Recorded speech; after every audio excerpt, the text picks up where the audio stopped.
Kids, juniors, teens, Mrs, mister 45 ఏళ్లలోపు ఎవరైనా participate చేయొచ్చు. కాంపిటీషన్ కు grooming fee applicable. Fashion show కు గ్రూమింగ్ ఫీజు ఉచితం. డిసెంబర్ 8న ఆడిషన్స్. ఉదయం 9 గంటల నుంచి మధ్యాహ్నం 2 గంటల వరకు. డిసెంబర్ 12న గ్రాండ్ ఫినాలే. 43వ Miss Andhra event venue Sun Square hotel, Gandhinagar, Vijayawada.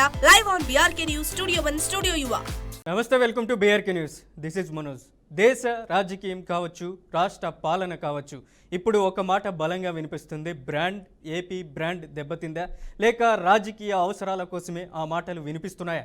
గత ప్రభుత్వాల పాలన వల్ల ఏపీ బ్రాండ్కు భంగం ఏర్పడింది అంటున్నారు చంద్రబాబు. అయితే నిజంగానే ఏపీ బ్రాండ్ పడిపోయిందా, లేదా నిన్నొచ్చిన ప్రభుత్వాల పనితీరును తక్కువ చేసి చూపించేందుకేనా ఈ వ్యాఖ్యలు? ఇక్కడే మరో కీలక ప్రశ్న కూడా ఉత్పన్నమవుతుంది. రెండు ప్రభుత్వాల్లో నిజంగా ఎవరి పాలనలో ఆర్థిక క్రమశిక్షణ ఉంది? అప్పులు, ఆదాయం, ఖర్చులు ఎవరి లెక్కలు ప్రజలకు న్యాయం చేసే? ఇంతకీ పెట్టుబడుల విషయంలో ఎవరి హయాంలో రాష్ట్రానికి నిజమైన పెట్టుబడులు వచ్చాయి? ఎంఓయూస్ కాగితాలకే పరిమితం అయ్యాయా, లేదా ఫ్యాక్టరీలు, ఉద్యోగాలు నేల మీద కనిపించాయా? మరొక పెద్ద ప్రశ్న, బ్రాండ్ పాలిటిక్స్ వల్ల సామాన్యుడికి ఏం వచ్చింది? ఉద్యోగమా, ఆదాయమా, అభివృద్ధియా, లేక కేవలం రాజకీయ వేదికలకే పరిమితమైన మాటలేనా? ఒక రాష్ట్ర బ్రాండ్ అంటే ఏమిటి? ప్రభుత్వ పర్యటనల, లేదా పెట్టుబడిదారుల విశ్వాసమా? చంద్రబాబు చెబుతున్నట్లు స్థిరంగా లేని పాలన, మారుమూల విధానాలు రాష్ట్ర ఇమేజ్ను దెబ్బతీసాయా, లేదా గత ప్రభుత్వాలు చేపట్టిన సంక్షేమ విధానాలే ఆర్థిక క్రమశిక్షణను దెబ్బతీసాయా? రెండు ప్రభుత్వాల మధ్య అసలు తేడా ఏమిటి? ఒకవైపు పెట్టుబడుల అభివృద్ధి, మరోవైపు మాటలు, మరోవైపు సంక్షేమం, నేరుగా ప్రజలకు నిధుల పంపకం. ఇవన్నీ ఆర్థిక క్రమశిక్షణకు విరుద్ధమా, లేదా వేరు పాలన మోడల్లా? ఈ ప్రశ్నలకు సమాధానం ఇస్తేనే ఏపీ బ్రాండ్ మాటకు అర్థం దొరుకుతుంది. బ్రాండ్ పాలిటిక్స్ వల్ల సామాన్యుడికి ఏం వచ్చింది? ఉద్యోగాలు పెరిగాయా, యువతకు అవకాశాలు వచ్చాయా, లేదా ఇది కేవలం అంతర్జాతీయ వేదికలపైనే వినిపించే మాటలకే పరిమితమైందా? ప్రభుత్వాలు మారిన ప్రతిసారి గత పాలన బ్రాండ్ను నాశనం చేసిందని ఆరోపించడం పరిపాటైనా, లేదా నిజంగా ప్రజలకు నష్టం జరిగితేనే ఈ విమర్శలు వస్తున్నాయా? ఏపీకి అవసరం మరో కొత్త బ్రాండ్ కాదు, స్థిరమైన పాలన, స్పష్టమైన విధానాలు, కనిపించే ఫలితాలు. బ్రాండ్ మాటల కంటే ప్రజలకు ఉపయోగపడే పాలనే అసలు ప్రమాణం. ఇక ఇదే అంశానికి సంబంధించి లైవ్లో మనతో పాటు చర్చించడానికి అనలిస్ట్ చిట్టేడి కృష్ణ గారు ఉన్నారు. కృష్ణ గారు నమస్తే. కృష్ణ గారు, ఎలా చూడొచ్చు అంటారు? ఏపీ బ్రాండ్ దెబ్బతినిందనేసి సీఎం చంద్రబాబు ప్రతిసారి కలెక్టర్ల కాన్ఫరెన్స్లో అధికారులతో చెప్పుకుంటూ వస్తున్నారు. ప్రధానంగా వైసీపీ ప్రభుత్వ హయాంలోనే పెద్ద ఎత్తున బ్రాండ్ దెబ్బతింది, ఇక్కడికి వస్తున్నటువంటి పెట్టుబడిదారులను బెదిరించి తరిమేస్తున్నారనేటువంటి ఆరోపణలు చాలా సందర్భాల్లో సీఎం చంద్రబాబు చేసినటువంటి చూసాం. ఇప్పుడు తాజాగా కూడా ఇలాంటి వ్యాఖ్యలే చేశారు. ఎలా చూడొచ్చు అంటారు ఈ వ్యాఖ్యల వెనుక?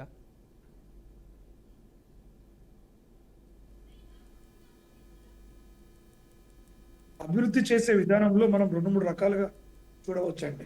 ఒకటి ఏంటంటే మనకు స్టాండర్డ్గా ఒక నమూనా ఏంటి అంటే, ఒక క్యాపిటలిస్ట్ సొసైటీని అభివృద్ధి చేసి, అంటే పరిశ్రమలు బాగా ఆర్థికంగా అభివృద్ధి చెందిన వ్యవస్థను ఒకటి తయారు చేసి సంపదను క్రియేట్ చేయటం. అంటే మనకు అర్థశాస్త్రంలో ఇండియా కాంటెక్స్ట్లోనే జగదీష్ భగవతి అనేటువంటి ప్రముఖ ఆర్థికవేత్త వారు ఏమంటారంటే, ఒక దేశ సంపదను కానీ ఒక రాష్ట్ర సంపదను కానీ పంచాలంటే ఫస్ట్ వారు ఒక కేక్తో పోలుస్తారు.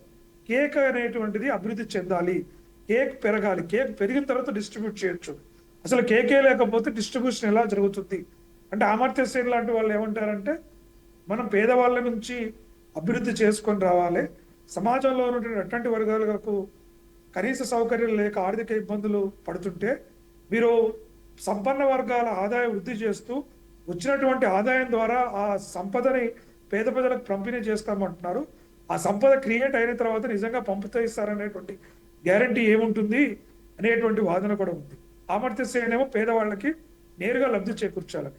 ఇవాళ మనకు ఆంధ్రప్రదేశ్లో కూడా చంద్రబాబు నాయుడు గారి మోడల్ జగదీష్ భగవతి లాంటి ఆర్థిక నమూనాలను పోలిస్తే జగన్ గారు వంటిది అమర్త్య సేన్ లాంటి వారి ఆలోచన విధానానికి అంకురార్పణ. ఉదాహరణకు ఎందుకు అంటున్నానంటే, మనకు దేశంలో ఏ రాష్ట్రం కూడా స్వతంత్రం వచ్చి ఇన్నాళ్ళ వ్యవస్థలో కూడా ఒక ప్రభుత్వం నుంచి, ఒక రాష్ట్ర ప్రభుత్వం నుంచి ఒక ప్రజలకు, ఒక కుటుంబానికి ఎంత ఆర్థిక సహకారం అందినటువంటి లెక్కలు ఎక్కడా లేవు.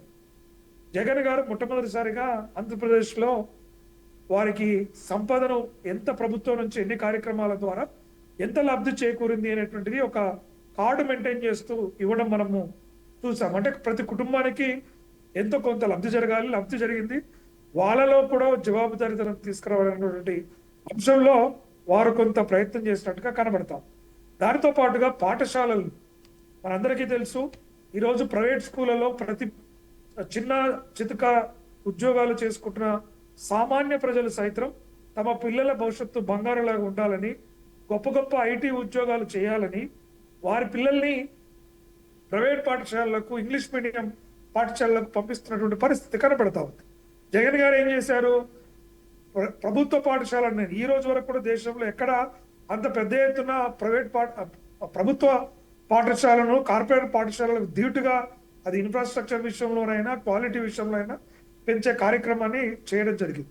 కాకుండా జగన్ గారు ఏంటంటే మేజర్గా తీసుకున్న మన నిర్ణయాల్లో 3 రాజధానులు అనేటువంటి విషయము కొంత రాష్ట్రాన్ని ఒక రాజధాని విషయంలో కొంత సందిగ్ధత ఏర్పడింది. అంటే అసలు ఏంటి ఈ 3 రాజధానుల కాన్సెప్ట్ ఏంటి, అసలు ఎట్లా పరిపాలన ఉండబోతుంది, అసలు ఎక్కడ కాన్సన్ట్రేషన్ ఉంటుంది అనేటువంటిది ఇటు రియల్ ఎస్టేట్ వర్గాలకు కావచ్చు లేదా వ్యాపార వర్గాలకు కావచ్చు ఎక్కడ ప్రభుత్వం కేంద్రీకృతం అవుతుంది ఎలా అనేటువంటిది కొంత సందిగ్ధం ఉండడంతో కొంత పెట్టుబడులు రాకపోవడం వాస్తవమే. కాకుంటే ప్రభుత్వం చేసినటువంటి ప్రతి ఖర్చు అప్పులు తెచ్చినప్పటికి కూడా పేద ప్రజలకి పంచారు. పేద ప్రజల్లోకి ఆ డబ్బులను పెద్ద ఎత్తున ప్రతి కుటుంబానికి, అది అమ్మఒడి రూపంలోనా లేకుంటే వెహికల్స్ నడుపుకునే డ్రైవర్లకు ఇచ్చేటువంటి కావచ్చు, ఇట్లా అనేక రకాల సంక్షేమ పథకాలని. కాకుంటే ఏంటంటే ఇవాళ మరి 5 సంవత్సరాలు గడిచిన తర్వాత ఇన్ని లక్షల కోట్ల రూపాయలు పెట్టి ప్రతి కుటుంబానికి ఇంత ఆర్థికంగా చేదోడుగా నిలిచినప్పుడు ఎంతమంది పేదరికం నుంచి బయటపడ్డారనేటువంటిది కూడా మనము అధ్యయనం చేయాల్సినటువంటి అవసరం ఉంటుంది. అప్పుడు మాత్రమే ఆ మోడల్కి కొంత బలాన్ని చేకూర్చే వాదన ఉంటుంది. కాకపోతే ఏంటంటే ఇవన్నీ కూడా దీర్ఘకాలంలో కనిపించేటువంటి ఫలితాలు. ఒక పేద కుటుంబం ఆర్థికంగా నిలదొక్కుని స్వశక్తితో నిలబడాలంటే కేవలం ఒక 5 సంవత్సరాల కాలం అనేటువంటిది చాలా చిన్న పరిధి. కాబట్టి ఆ రకంగా చూసుకుంటే పేద మధ్యతరగతి ప్రజలను టార్గెట్గా జగన్ గారు పరిపాలన చేస్తే, చంద్రబాబు నాయుడు గారు మొదటి నుంచి కూడా ఒక విజనరీ లీడర్గా పేరున్నటువంటి నాయకుడు. అంటే ముందుగా సాంకేతిక పరిజ్ఞానంలో అందవేసిన చెయ్యి, ఎవరు అవునన్నా కాదన్నా సాంకేతిక పరిజ్ఞానం విషయంలో రాష్ట్రాన్ని ఒక కొత్త పుంతలు తొక్కించడంలో, అభివృద్ధిని కొత్త పదంలో నడిపించడంలో గతంలో ఉమ్మడి రాష్ట్ర ముఖ్యమంత్రిగా ఉన్నప్పుడు కానీ లేదా ఈరోజు ఆంధ్రప్రదేశ్ని కొత్త నవ ఆంధ్రప్రదేశ్గా నిర్మాణం చేయాలనుకుంటున్న చంద్రబాబు నాయుడు గారి విషయంలో శంకించాల్సినటువంటి అవసరం లేదు. కాకపోతే ఎటొచ్చినా కూడా ఏంటంటే ఇవాళ నాకు ప్రధానంగా కనిపించేది ఏంటంటే ఒక రాజకీయ విమర్శలే ప్రధానంగా కనిపిస్తున్నాయి. ఎందుకంటే అభివృద్ధి నమూనాలో జగన్ గారి ప్రాధాన్యత వేరు, చంద్రబాబు గారి ప్రాధాన్యత వేరు. ఉమ్మడి ఆంధ్రప్రదేశ్ రాష్ట్రంలో కూడా ఆనాడు రైతులని చాలా కష్టాల్లో ఉన్నప్పుడు కూడా ఆదుకోకుండా ఇబ్బందులు పెట్టినటువంటి పరిస్థితి, తెలంగాణ ఉద్యమం లాంటిది ఎగిసిపడడానికి కారణం కూడా పరోక్షంగా చంద్రబాబు నాయుడు గారి పరిపాలనే జరిగింది. ఎందుకంటే తెలంగాణ లాంటి ప్రాంతంలో ఈ బోర్బావుల ద్వారా చేసేటువంటి వ్యవసాయం ఎక్కువ ఉంటుంది కెనాల్స్ ఇరిగేషన్ కన్నా కూడా. కాబట్టి అక్కడ కరువు తల్లడిల్లడం, కరువు రావడం, కరువుతో రైతాంగం అంతా ఇబ్బందులు పడిపోతూ ఉన్నప్పుడు కూడా ఎటువంటి సంక్షేమ కార్యక్రమాలు చేయలేదు. తన విజన్ అంతా కూడా ఒక ఐటీ డెవలప్మెంటు. ఇవాళ హైదరాబాద్ మహానగరంలో వారు ముఖ్యంగా ఐటీ అభివృద్ధిలో వారు కీలకమైనటువంటి భూమిక పోషించారు. కాబట్టి ఇవాళ కూడా చంద్రబాబు నాయుడు గారు రాష్ట్రాన్ని, ఆంధ్రప్రదేశ్ రాష్ట్రాన్ని ఒక కొత్త ఆర్థిక నమూనాలోకి, దేశంలో ఒక ఆర్థికంగా ఒక బలోపేతమైనటువంటి రాష్ట్రం కన్నా కూడా అభివృద్ధిలో ఒక కొత్త నమూనాను తీసుకొస్తాము, తర్వాత ఆ అభివృద్ధి ఫలాలు అనేటువంటివి పేద ప్రజలకు చెందుతాయనేటువంటి ఆలోచన వారిలో స్పష్టంగా కనబడతాం. కృష్ణ గారు, గత ప్రభుత్వ హయాంలో వైసీపీకి సంబంధించినటువంటి ఏదైతే సంక్షేమ కార్యకలాపాలకే, అక్కడ సంక్షేమానికే నిధులు అమర్చారు వైఎస్ జగన్మోహన్ రెడ్డి, ప్రధానంగా అమ్మఒడి, విద్యా దీవెన, వసతి దీవెన మీరు చెప్తున్న విధంగా.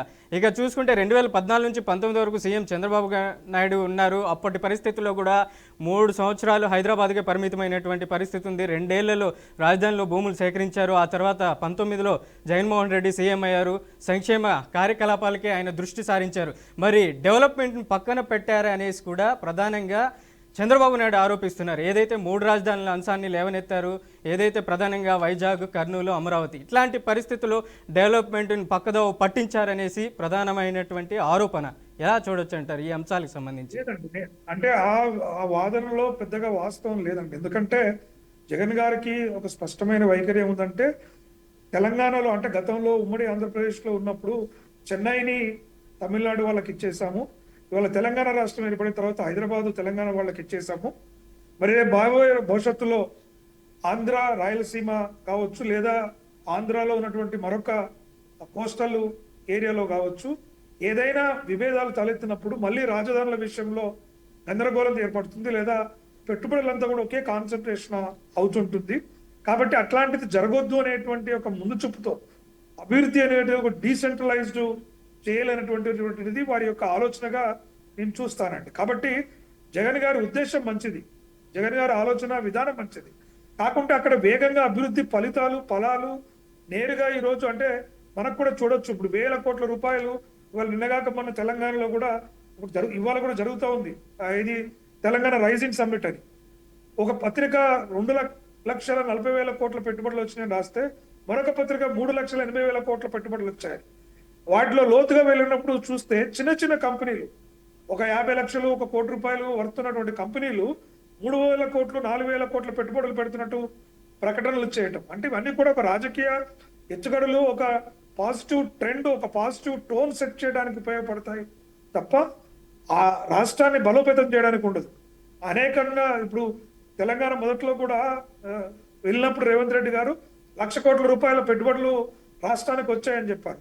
మరి వాళ్ళ 3 లక్షల కోట్లు 4 లక్షల కోట్ల పెట్టుబడి ఈ రాష్ట్రానికి వస్తే మరి వాళ్ళ నిధులు ఎట్లా ప్రవహించాలి, ఏ రకంగా అభివృద్ధి వేగంతో వెళ్ళాలి, ఎక్కడ కనపడుతున్నాయి మరి ఆ నిధులు?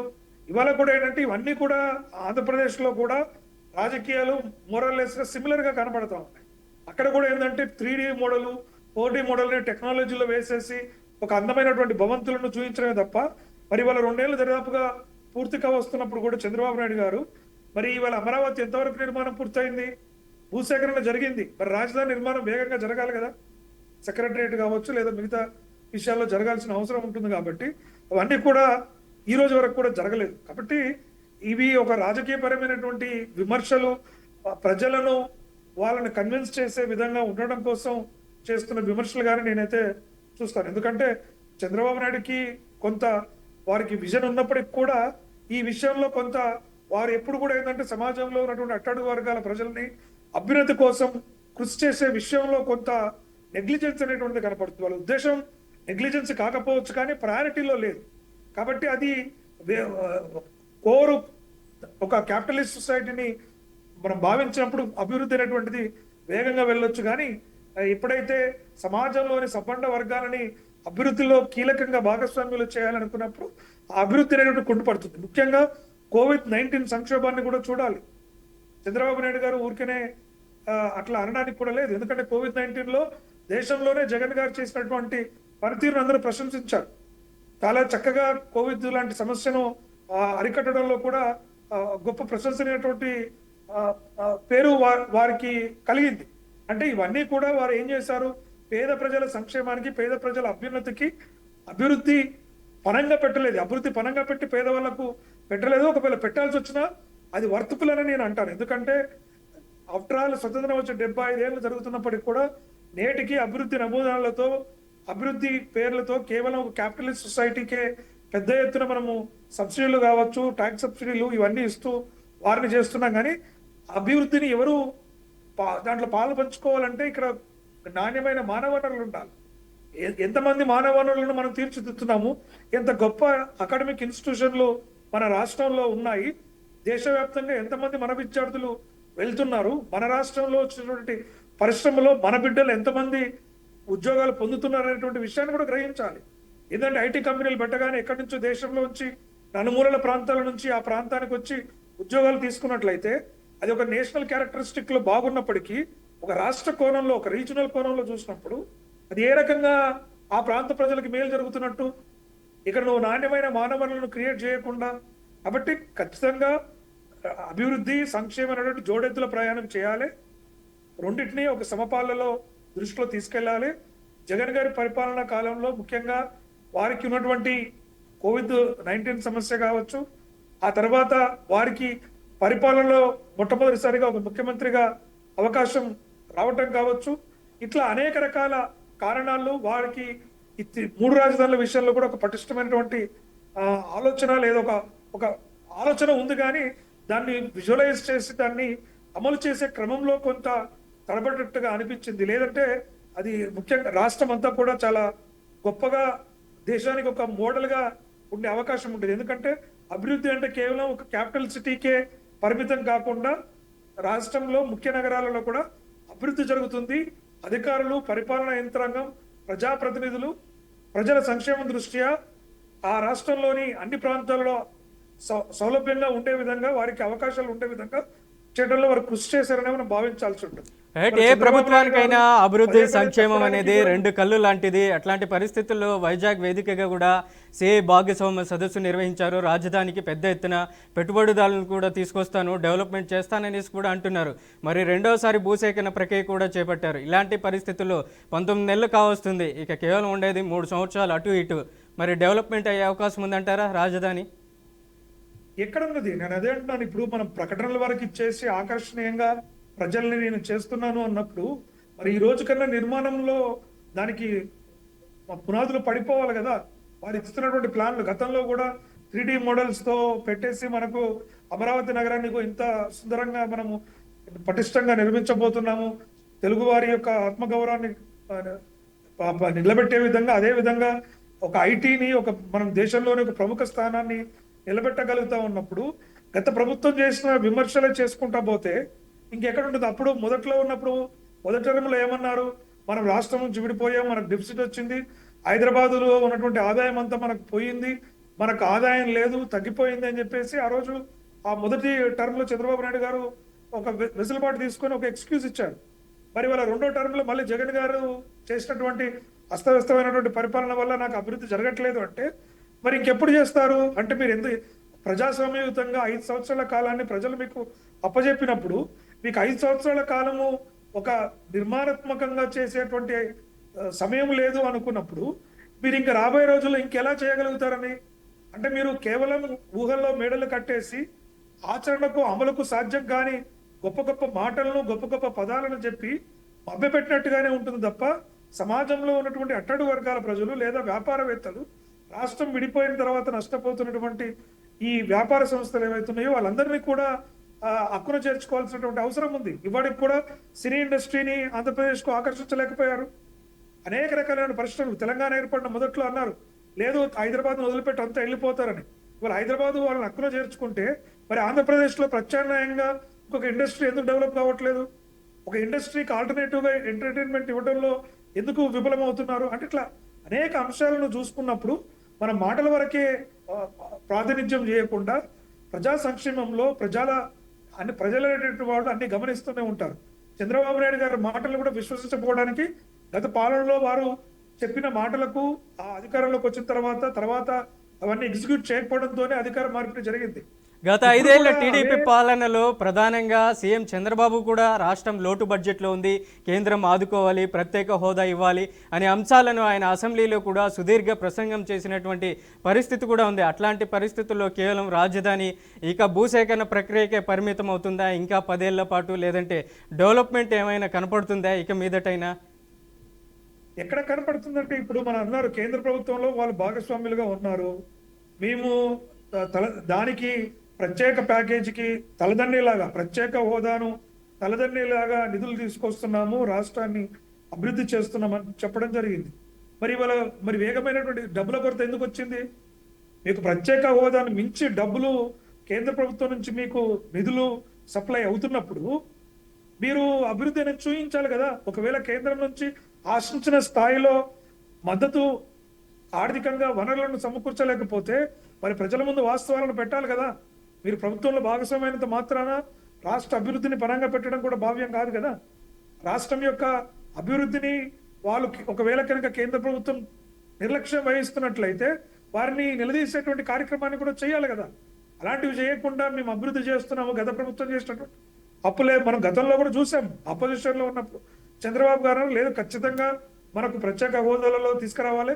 అప్పుడున్నటువంటి జగన్ గారు కూడా ప్రత్యేక హోదా అని చెప్పేసి ప్రభుత్వం హోదాలోకి వచ్చారు. అది సాధ్యం చేయలేదు కాబట్టి ప్రజలు మళ్ళీ తిరస్కరించి చంద్రబాబు గారికి అధికారం ఇవ్వడం జరిగింది. మరి వీరు కూడా అదే దూరంలో వెళ్తే మరి ప్రజలు ఎవరు చెప్పుకోవాలి? ప్రజలకు ఆశించిన అభివృద్ధి ఇంకెన్నడూ జరగాలి? మీరు రాజకీయ అవసరాల కోసం, రాజకీయంగా ఒక స్థిరత్వాన్ని ఏర్పరచుకోవడం కోసం, లేదా ఒక ప్రతిపక్ష పార్టీలను లేకుండా చేయడం కోసం రాష్ట్ర అభివృద్ధిని పరంగా పెడుతున్నారా అనేటువంటిది కూడా సామాన్యుల్లో కొంత ఆందోళన కలుగుతుంది. గతంలో తెలంగాణకు హైదరాబాద్ వదిలేసి తెలంగాణ ప్రాంతాన్ని మేము ఎట్టి పరిస్థితుల్లో 10 ఏళ్ల వరకు మాకు ఉమ్మడి హక్కు ఉంటుందని చెప్పేసి తర్వాత ప్రాంతాన్ని వదిలిపెట్టేసి వెళ్ళిపోయినటువంటి పరిస్థితి. ఇవాళ కేంద్రాన్ని కూడా నిలదీస్తామని చెప్పేసి నిలదీయలేని పరిస్థితి.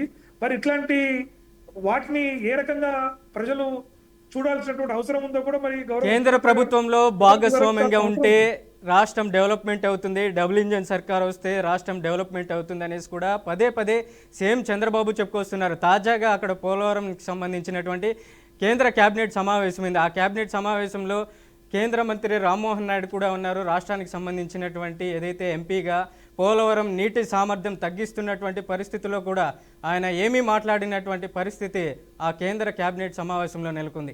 ఎలా చూడొచ్చు అంటారు? అటు రాష్ట్రానికి రావాల్సినటువంటి నిధులు రావట్లేదు, కేబినెట్ సమావేశం నిర్వహిస్తే రాష్ట్రానికి సంబంధించినటువంటి అంశాలపైనే లేవనెత్తే అవకాశం కూడా కనపడట్లేదు. ఏం చెప్తారు? ఖచ్చితంగా అండి. ఇది ఏంటంటే ఒక రాష్ట్రాన్ని నిజంగా అంటే చంద్రబాబు నాయుడు గారి విజ్ఞతకు, రాజకీయాలలో వారికి ఉన్నటువంటి అపారమైన అనుభవాన్ని అందరం గౌరవిస్తాం. ఆయన ఉన్నటువంటి చాణక్య నీతిని కూడా మనం అందరం గౌరవించాల్సింది, దాంట్లో ఏమీ లేదు. కానీ రాష్ట్ర అభివృద్ధి విషయానికి వచ్చినప్పుడే కొంత ఆందోళన కలుగుతూ ఉంటుంది. మరి ఆంధ్రప్రదేశ్ రాష్ట్రాన్ని ఏ రకంగా ముందు తీసుకెళ్లగలుగుతున్నారు?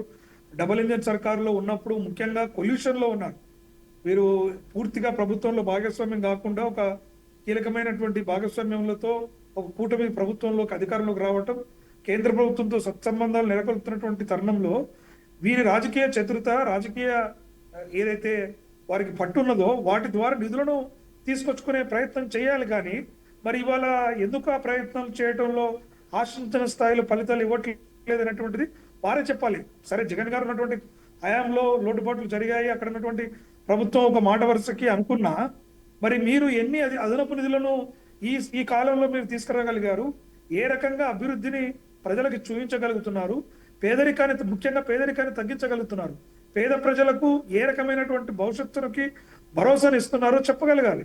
ఐటీ డెవలప్మెంట్లు లేదా 3Dలు, ADలు, లేకుంటే ఏఐలు, మిషన్ లెర్నింగ్లు అని గొప్ప గొప్ప పదాలు చెప్పుకోవడము, లేదా మేము టెక్నాలజీకి ఆద్యులం అని చెప్పేసి ఏదో ల్యాప్టాప్లు, ట్యాబ్లు పట్టుకొని ప్రజల్లోకి వెళ్ళేసి మేము కొత్త తరం నాయకులము, కొత్త నైపుణ్యాన్ని అందిపుచ్చుకున్నటువంటి చెప్పడమే కాకుండా పేద ప్రజలకి ఎట్లా ట్రాన్స్ఫర్ చేస్తున్నారు, పేద ప్రజలను ఏ రకంగా మీరు ముందుకు తీసుకెళ్ళగలుగుతున్నారు అనేటువంటిది స్పష్టమైనటువంటి ప్రణాళిక రావాలి. ఇవాళ అమరావతిలో కూడా 1000 ఎకరాల భూమిని, విలువైనటువంటి భూమిని, రైతులు పాపం చాలా క్వాలిటీ అయినటువంటి భూమిని కూడా చంద్రబాబు లాంటి గారి నాయకుడిని చూసి గుర్తించి రైతులు భూములను ఇచ్చారు. మరి ఆ భూములన్నింటినీ కూడా ఏ రకంగా వాడుకోగలుగుతున్నాము, ఎంత మేరకు ఉపయోగించుకున్నాము, ఏ రకంగా దాన్ని మనము ప్లాన్ని ఎగ్జిక్యూట్ చేయగలుగుతున్నాం? ప్లాన్లు బాగానే ఉన్నాయి, ఎగ్జిక్యూషన్ లేనకుంటే ప్లాన్లు ఎంత బాగుంటే వెళ్ళాము. కాబట్టి ఆ విషయంలో ఖచ్చితంగా విఫలమైనారని నేనైతే భావిస్తున్నాను. రైట్ కృష్ణ గారు, లైవ్లోకి వచ్చి మీ విశేషం అందించు ధన్యవాదాలు. Thank you so much. Thank you. రాష్ట్ర ఆర్థిక పరిస్థితి బాగోలేదంటూ కూడా AP CM Chandrababu Naidu analysis చేశారు. ప్రధానంగా అక్కడ ఉన్నటువంటి ఏదైతే గత వైసీపీ ప్రభుత్వ హయాంలో 10 లక్షల కోట్లు అప్పులు చేశారు, 12% వడ్డీలకి డబ్బులు తెచ్చి ప్రజలపై భారం మోపారంటూ కూడా ఏపీ సీఎం చంద్రబాబు నాయుడు చెప్పుకొస్తున్నారు. ఇది ఇవాల్టి బీఆర్కే ఇన్ డెప్త్. మరో ఇన్ డెప్త్లో మరీ కలుద్దాం. చూస్తూనే ఉండండి బీఆర్కే న్యూస్.